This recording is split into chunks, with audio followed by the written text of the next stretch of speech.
ಚನ್ನಗಿರಿ ತಾಲೂಕಿನ ASP ಆಗಿ ಬಂದಿರುವಂತ ಸ್ಯಾಮ್ ವರ್ಗೀಸ್ ಅವ್ರಿಗೂ ಕೂಡ ಮಾರ್ಗದರ್ಶನ ಕೊಡೋ ಒಂದು ಸೌಭಾಗ್ಯ ನಂದಾಗಿತ್ತು. ಇವತ್ತು ನಮ್ಮ ವಿದ್ಯಾರ್ಥಿಗಳು SP-ಗಳಾಗಿ ASP-ಗಳಾಗಿ DC ತಹಶೀಲ್ದಾರ್ ಆಗಿ ಕರ್ನಾಟಕ ಅಷ್ಟೆಲ್ಲ ದೇಶದ ಮೂಲೆ ಮೂಲೆಯಲ್ಲೂ ಕೂಡ ಅಧಿಕಾರಿಗಳು ಆಗಿದ್ದಾರೆ. ಹಾಗೇನೆ ನಿಮ್ಮ ಮಕ್ಕಳು ಕೂಡ IAS IPS ಅಧಿಕಾರಿಗಳು ಆಗ್ಬೇಕನ್ನೋದು ನನ್ನ ಆಸೆ. ಚನ್ನಗಿರಿ ಪಟ್ಟಣದ CBSE ಪಬ್ಲಿಕ್ ಶಾಲೆಯ ವಾರ್ಷಿಕೋತ್ಸವದ ಉದ್ಘಾಟನೆಯನ್ನು ಮಾಡಿ ಬಡ ಕುಟುಂಬದ ಮಕ್ಕಳು ಉನ್ನತ ಅಧಿಕಾರಿಯನ್ನಾಗಿ ಮಾಡಲು ಕನಸು ಕಂಡವನು ನಾನು ಎಂದು AC ಚಂದ್ರು. ನಾನು ಆ ಮಾತನ್ನ ಹೇಳಕ್ ಹೋಗಲ್ಲ. ನೀವು ಶ್ರೀಮಂತರಾಗಿರೋ ಬಡವರಾಗಿರೋ ಶ್ರೀಮಂತರಿರೋ ಗೊತ್ತಿಲ್ಲ. ಆದ್ರೆ ನನ್ನ ಕನಸಿದ್ದು ಒಂದು ಒಳ್ಳೆ ಪ್ರತಿಭೆನ ಸೃಷ್ಟಿ ಮಾಡಬೇಕು ಅಂತಂದೇಳಿ ಈ ಸಂಸ್ಥೆ ಕಟ್ಟಿದ್ದು. ಹಾಗಾಗಿ ಪ್ರತಿಯೊಬ್ಬ ಈಗ ನಮ್ಮ ಶಾಲೆಯಲ್ಲಿ ಬರ್ತಿರೋ ಬಹಳ ಪೇರೆಂಟ್ಸ್ಗಳು ಓದು ಅವ್ರಿಗೆ ಬರಲ್ಲ. ನಮಗೆ ನಮ್ಮ ಶಾಲೆಯೊಳಗೆ ನೀವು ಕಲಿಸ್ರಿ ಅಂತ ನಮ್ಮ ಮೇಲೆ ಹೇಳ್ತಾರೆ. ಆದ್ರೆ ನೀವು ಇಷ್ಟೂ ಜನ ನಮ್ಮ ಸಂಸ್ಥೆ ಮೇಲೆ ನಂಬಿಕೆ ಇಟ್ಟು ನಮ್ಮ ಶಾಲೆಗೆ ಅಡ್ಮಿಷನ್ಸ್ ಮಾಡ್ತಿದ್ದೀರಲ್ಲ, ನಾವು ನಿಮಗೆ ಯಾವುದೇ ಕೊರತೆ ಬರೋ ರೀತಿ ಆ ಮಕ್ಕಳನ್ನ ಒಳ್ಳೆ ಎಜುಕೇಟೆಡ್ ಮಾಡೋ ಅಂತ ಒಳ್ಳೆ ಟೀಚರ್ಸ್ನ ತಂದಿದ್ದೀವಿ. ಕೆಲವರು ಹೇಳ್ತಾರೆ ಟೀಚರ್ಸ್ ಯಾಕೋ ಬಿಡ್ತಿರಲ್ಲಪ್ಪ ಅಂತ. ಈಗ ನಾವು ಟೀಚರ್ಸ್ಗಳಿಗೂ ಕೆಲವು ಟೈಮ್ನಾಗ ಏನ್ ಹೇಳ್ತೀವಿ ಅಂತಂದ್ರೆ, ಮನೆಗೆ ಪೇರೆಂಟ್ಸ್ಗಳು ಓದಿರಲ್ಲಪ್ಪ, ಅವರಿಗೆ ಕ್ಲೀನ್ ಆಗಿ ಯಾವ ರೀತಿ ಕಲಿಸ್ತೀರ ಅಂತ ನಾವು ಕೇಳಿದಾಗ ಅಲ್ಲಿ ಏನಾದ್ರು ತೊಂದರೆಗಳಾದಾಗ ಆಟೋಮೆಟಿಕ್ ನಾವು ಆಕ್ಷನ್ ತಗೊಳ್ಳೋದು ನಮ್ಮ ಕರ್ತವ್ಯ ಇರುತ್ತೆ. ನೀವು ನಮ್ಮ ಮೇಲೆ ನಂಬಿಕೆ ಇಟ್ಟಿದ್ದೀರಾ, ನಾವು ಆ ನಂಬಿಕೆ ಉಳಿಸ್ಕೊಳ್ಳೋಕೆ ಟೀಚರ್ಸ್ಗಳನ್ನ ಕೆಲವನ್ನ ಸ್ಟ್ರಿಕ್ಟ್ ಆಗಿ ಈ ತರ ಕಲಿಸಲೇಬೇಕು ಮಾಡಲೇಬೇಕು ಅಂತ ಆರ್ಡರ್ ಮಾಡಿದಾಗ ಸ್ವಲ್ಪ ಬದಲಾವಣೆ ಆಗುತ್ತೆ. ನೀವು ಇಟ್ಟಿರೋಂಥ ನಂಬಿಕೆಗೆ ನಾವು ಉಳಿಸ್ಕೊಂತೀವಿ. ಅವ್ರು ಹೇಳೋದಿಲ್ಲ ನೀವು ಓದ್ರಿ ಅಂತ ಹೇಳೋದಿಲ್ಲ. ನಾನು ಅರ್ಧ ಗಂಟೆ ಓದೋದನ್ನ ನೋಡ್ಬಿಟ್ಟು ಅವಕ್ಕೆ ಬೋರ್ ಹೊಡೆದ ಏನೋ ಗೊತ್ತಿಲ್ಲ, ಅವ್ರು ಕೂಡ ಪುಸ್ತಕ ತಗೊಂಡು ಅಥವಾ ಪೇಂಟಿಂಗ್ ಮಾಡೋದಕ್ಕೆ ಕುತ್ಕೊಂಡ್ಬಿಡ್ತಾರೆ. ಅಂದ್ರೆ ಮಕ್ಕಳು ಕಲಿಯೋದು ಅನುಕರಣೆ ಮೂಲಕ. ಏಜ್ 1ರಿಂದ ಏಜ್ 12 ತನಕ, ವಯಸ್ಸು 1ರಿಂದ 12ನೇ ವಯಸ್ಸಿನ ತನಕ ಮಕ್ಕಳು ತಮ್ಮ ತಂದೆ ತಾಯಿಗಳನ್ನ ರೋಲ್ ಮಾಡಲಾಗಿ ನೋಡ್ತಿರ್ತಾರೆ. ಟೀಚರ್ಸ್ನಲ್ಲ, ತಂದೆ ತಾಯಿಗಳನ್ನ ರೋಲ್ ಮಾಡಲಾಗಿ ನೋಡ್ತಾ ಇರ್ತಾರೆ. ತಂದೆ ತಾಯಿಗಳು ರೋಲ್ ಮಾಡೋ ತರ ನೀವೇನಾದ್ರೂ ನಡ್ಕೊಂಡ್ರೆ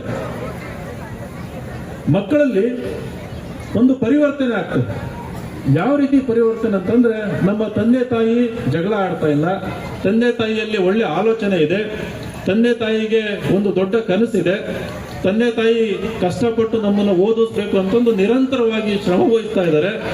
ಹಾಗಾಗಿ ನಾನು ಕೂಡ ಅದೇ ದಾರಿನಲ್ಲಿ ಸಾಗ್ಬೇಕು ಅನ್ನೋದು ಗಟ್ಟಿಯಾಗಿ ಮನಸ್ಸಲ್ಲಿ ಕೂತ್ಕೊಳ್ಳುತ್ತೆ ಮಕ್ಕಳಲ್ಲಿ.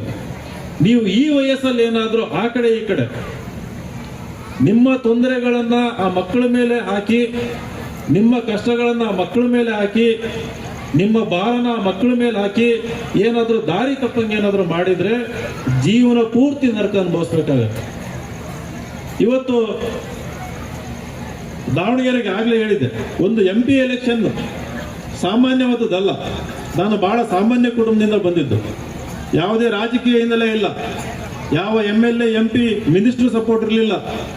ಆದ್ರೂ ಒಂದು ದಾವಣಗೆರೆ 8 MLA ಕ್ಷೇತ್ರಕ್ಕೆ ಬಂದು 650 ಕಿಲೋಮೀಟರ್ ಪಾದಯಾತ್ರೆ ಮಾಡಿ ದಾವಣಗೆರೆನಲ್ಲಿ ನಮ್ಮಂತರೂ ಕೂಡ MP ಆಗ್ಬೇಕು ಅನ್ನೋದನ್ನ ಒಂದು ಭರವಸೆ ಮೂಡಿಸಿದ್ದೆ. ನಾನು 43,000 ಜನ ಮೊದಲನೇ ಪ್ರಯತ್ನದಲ್ಲಿ ಓಟ್ ಹಾಕಿದ್ದು ಕಡಿಮೆ ಮಾತಲ್ಲ, ಸಣ್ಣ ಮಾತಲ್ಲ. ಅದು ಇನ್ನೇನ ಆಗದಿದ್ರೆ ಇನ್ನೂ ಜಾಸ್ತಿ ಓಟ್ ಆಗ್ತಾ ಇತ್ತೇನೋ. ಈ ಮಾತು ಯಾಕೆ ಹೇಳ್ತಾ ಇದ್ದೀನಿ ಅಂತಂದ್ರೆ, ಇವತ್ತು ನಮ್ಮ ವಿದ್ಯಾರ್ಥಿಗಳು IAS ಅಧಿಕಾರಿ ಇರ್ಬೋದು, ನಾನು ಕೂಡ KAS ಅಧಿಕಾರಿ ಇರ್ಬೋದು. ಆದ್ರೆ ಸಮಾಜದಲ್ಲಿ ದೊಡ್ಡ ಕೆಲಸ ಮಾಡ್ಬೇಕಂತಂದ್ರೆ ನಿಮ್ಮ ಮಕ್ಕಳಲ್ಲಿ 3 ಸಾಧ್ಯತೆಗಳಿಗೆ ನೀವು ಅವ್ರನ್ನ ರೆಡಿ ಮಾಡಬೇಕು. ಒಂದು, ಅಧಿಕಾರಿಗಳನ್ನಾಗಿ ತಯಾರು ಮಾಡಿ, IAS IPS. ಎರಡನೇದು, ಉದ್ಯಮಿಗಳು, ಅವರು ಕೂಡ ಇನ್ನೊಬ್ಬರಿಗೆ ಕೆಲಸ ಕೊಡುವಂತ ಒಂದು ಉದ್ಯಮಿಗಳಾಗಬೇಕು. ಮೂರನೇದು, ಅವರು ಕೂಡ ಲೀಡರ್ಸ್ ಆಗ್ಬೇಕು, ಲೀಡರ್ಶಿಪ್ ಕ್ವಾಲಿಟೀಸ್.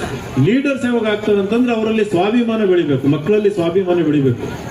ಅಂದ್ರೆ ಇನ್ನೊಬ್ಬರ ಮುಂದೆ ಕೈ ಒಡ್ಡುವಂಥದ್ದು ಯಾವತ್ತೂ ಕೂಡ ಕೆಲಸಕ್ಕೆ ಹೋಗ್ಬೇಡಿ. ಅವರಿಗೆ ಎಷ್ಟೇ ಕಷ್ಟ ಆಗ್ಲಿ ನಿನ್ನ ಬುದ್ಧಿಶಕ್ತಿ ಉಪಯೋಗಿಸಿ, ನಿನ್ನ ವ್ಯಕ್ತಿತ್ವ ಉಪಯೋಗಿಸಿ, ನಿನ್ನ ಸ್ವಂತ ಕಾಲ ಮೇಲೆ ನೀನು ನಿಲ್ಬೇಕು ಅನ್ನೋದನ್ನ ಮಕ್ಕಳಿಗೆ ನೀವು ಕಲಿಸ್ಕೊಡ್ಬೇಕು. ಅದು ಯಾವಾಗ ಕಲಿತಾರ ಅಂತಂದ್ರೆ ನಾವು ಹಂಗಿದ್ದಾಗ, ಅಪ್ಪ ಅಮ್ಮ ನಾವು ಹಂಗಿದ್ದಾಗ ಮಕ್ಕಳು ಕಲಿತಾರೆ. ನಾವು ಚಿಕ್ಕದಕ್ಕೂ ಇನ್ನೊಬ್ಬರ ಮುಂದೆ ಹೋಗಿ ಕೈ ಹೊಡೆದಾಗ ಏನಾಗುತ್ತೆ, ಮಕ್ಕಳು ಕೂಡ ಅದನ್ನೇ ಕಲಿತಾ ಹೋಗ್ತಾರೆ. ಅಂದ್ರೆ ಇನ್ನೊಬ್ಬರ ಮೇಲೆ ಅವಲಂಬಿತರಾಗ್ತಾರೋ, ಇನ್ನೊಬ್ಬರ ಮೇಲೆ ಡಿಪೆಂಡ್ ಆಗ್ತಾರೆ ಎಲ್ಲದಕ್ಕೂ. ದಯವಿಟ್ಟು ನಿಮ್ಮ ಮಕ್ಕಳು ಇನ್ನೊಬ್ಬರ ಮೇಲೆ ಡಿಪೆಂಡ್ ಆಗೋದನ್ನ ಕಲಿಸೋದಕ್ಕೆ ಹೋಗ್ಬೇಡಿ. ಇಂಡಿಪೆಂಡೆಂಟ್ ಆಗಿರ್ಬೇಕು, ಸ್ವತಂತ್ರವಾಗಿರ್ಬೇಕು. ಅವ್ರು ಯಾವಾಗ ಸ್ವತಂತ್ರವಾಗಿ ಬದುಕೋದನ್ನ ಕಲಿತಾರೆ ಅವತ್ತು ನೀವು ಚಿಂತೆ ಮಾಡೋದನ್ನ ಬಿಡ್ಬೋದು. ಆ ಪ್ರಪಂಚದ ಯಾವುದೇ ಮೂಲೆಯಲ್ಲಿ ಹೋಗ್ಬಿಟ್ಟು ಅವರು ಬದುಕೋದನ್ನ ಕಲಿತಾರೆ. ಸೊ ಆ ರೀತಿ ಶಕ್ತಿ ನಿಮ್ಮ ಮಕ್ಕಳಿಗೆ ಎಲ್ಲರಿಗೂ ಸಿಗಲಿ. ದಯವಿಟ್ಟು ಸಾಹಿತ್ಯವನ್ನ ನೀವು ಓದೋದನ್ನ ಕಲೀರಿ, ಜೊತೆಗೆ ಮಕ್ಕಳಿಗೆ ಸಾಹಿತ್ಯವನ್ನ ಓದಿಸುವಂತ ಒಂದು ಸಂಸ್ಕೃತಿಯನ್ನ ದಯವಿಟ್ಟು ಕಲಿಸಿ. ಆಮೇಲೆ ದಿನನಿತ್ಯ ಪತ್ರಿಕೆಗಳನ್ನು ಓದಿ, ನ್ಯೂಸ್ ಪೇಪರ್ಸ್. ಮುಂದೆ ಪ್ರಪಂಚ ಹೆಂಗಿರುತ್ತೆ ಅಂತ ಯಾರಿಗೂ ಗೊತ್ತಿಲ್ಲ. ಅನಿಶ್ಚಿತತೆ ಅಂತ ಹೇಳ್ತೀವಿ, ಅಂದ್ರೆ ಇಂಗ್ಲಿಷಲ್ಲಿ ಅನ್ಸರ್ಟನ್ ಅಂತ ಹೇಳ್ತೀವಿ. ಆ ಒಂದು ಅನಿಶ್ಚಿತತೆ ಅಂದ್ರೆ ನಾವು ಏನೋ ಒಂದು ಅನ್ಕೊಂಡಿರ್ತೀವಿ ಹಿಂಗೆ ಆಗುತ್ತೆ ಅಂತಂದು, ಅದಂಗ ಆಗಲ್ಲ. ಈಗಿರೋ ಪ್ರಪಂಚದಲ್ಲಿ ನಾವು ಅನ್ಕೊಂಡಿದ್ದೇ ಬೇರೆ, ಆಗದೇ ಬೇರೆ. ಅದು ಪ್ರತಿ ಕ್ಷಣ ಪ್ರತಿದಿನ ನಾವು ನೋಡ್ತಿರುವಂತ ಪ್ರಪಂಚ. ಸೊ ಇಂಥ ಪ್ರಪಂಚದಲ್ಲಿ ನಿಮ್ಮ ಮಕ್ಕಳು ಗಟ್ಟಿಯಾಗಿ ನಿಲ್ಬೇಕು.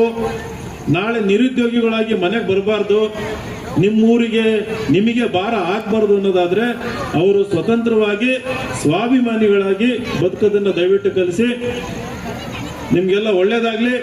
ಇವತ್ತು ಮನೋರಂಜನೆಗೋಸ್ಕರ ಬಹಳ ಜನ ಕಾಯ್ತಾ ಇದ್ರಿ, ಕುತೂಹಲದಿಂದ ಮಕ್ಕಳೆಲ್ಲ ರೆಡಿಯಾಗಿ ಇಲ್ಲಿ ಡಾನ್ಸ್ ಮಾಡೋದಕ್ಕೆ, ಪರ್ಫಾರ್ಮ್ ಮಾಡೋದಕ್ಕೆ ಕಾಯ್ತಾ ಇದ್ದಾರೆ. ನನಗೆ ಇಲ್ಲಿ ಕರೆಸಿ ವೇದಿಕೆ ಕೊಟ್ಟು ಮಾತನಾಡೋಕ್ಕೆ ಅವಕಾಶ ಮಾಡಿಕೊಟ್ಟಂತ ಚಂದ್ರು ಅವರಿಗೆ ಬಹಳಷ್ಟು ಮರಿಕಳಿಸ್ತಾ ಹೋಗ್ತದೆ. ಒಂದು ಕಾಲದಲ್ಲಿ ಈ ಬಡತನ ಮತ್ತು ವಿದ್ಯಾಭ್ಯಾಸ ಒಂದೇ ತಕ್ಕಡಿಯಲ್ಲಿ ಇರ್ತಿದ್ವು. ವಿನಯ್ ಸರ್ ಹೇಳಿದ್ರು, ಅವರು ಭಾಳ ಬಡ ಕುಟುಂಬದಿಂದ ಬೆಳೆದು ಬಂದವರು ಅಂತ. ಆಲ್ಮೋಸ್ಟ್ ಅಲ್ಲಿ ಆ ಜನ್ರೇಷನ್ ಇರೋರಂಥ ನಾವೆಲ್ಲರೂ ಕೂಡ ಬಡತನದಲ್ಲೇ ಬೆಳೆದಿರೋಂಥ ನಾವು ಇಷ್ಟ ಹೇಳಕ್ಕೆ ಇಚ್ಛೆಪಡ್ತಿದ್ದೀನಿ. ಇವತ್ತು ವಿಚಾರ ಇಷ್ಟೇ, ಶಿಕ್ಷಣದ ಜೊತೆಗೆ ಒಂದು ಮೌಲ್ಯಾಧಾರಿತ ಶಿಕ್ಷಣದ ಕೊರತೆ ನಮ್ಮ ಮಕ್ಕಳಲ್ಲಿ ಎದ್ದು ಕಾಣ್ತಾ ಇದೆ. ನಾವು ಮತ್ತು ಚಂದ್ರಣ್ಣ ಅವರೆಲ್ಲ ಭಾಳಷ್ಟು ಡಿಸ್ಕಷನ್ ಮಾಡ್ಬೇಕಾದ್ರೆ ಯಾವಾಗ ಮಾಸ್ಟ್ರು ಯೂಸ್ ಮಾಡೋಂಥ ಕೋಲು ಮೂಲೆಗೋಯ್ತು, ಆವಾಗ ಪೊಲೀಸರ ಕೋಲಿಗೆ ಜಾಸ್ತಿ ಶಕ್ತಿ ಬಂತು ಅಂತ ಹೇಳ್ತಾರೆ. ಆ ಟೈಮಲ್ಲಿ ನಮ್ಮ ಗುರುಗಳನ್ನ ನೆನೆಸ್ಕೊತಿದ್ದೀವಿ, ತುಂಬ ಬದುಕಿದ್ದೀವಿ ನಾವು. ಅವ್ರು ಹೇಳ್ಬಾರ್ದು, ಶಿಕ್ಷಕರು ಕೊಡ್ತಾ ಇದ್ರು, ಏನು ಈ ಫೀಲ್ಡ್ ಕ್ಲೀನ್ ಮಾಡಿ